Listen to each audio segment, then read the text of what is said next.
नमस्कार भावांनो. सकाळी उठलो, म्हणणं होतं कामाला जायचा विचार केलो, जातोच. माझी झोप तर झालतीच, पण आमच्या मॅडमची कधी झोप होतच नाही. हे बघा, 1 सेकंदात रेडी.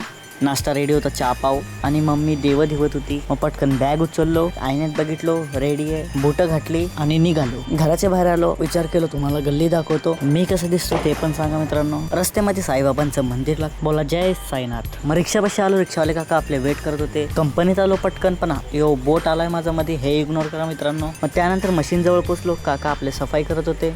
9 hours later. आता वाजले 6, चप्पला घालतो, पटकन निघतो.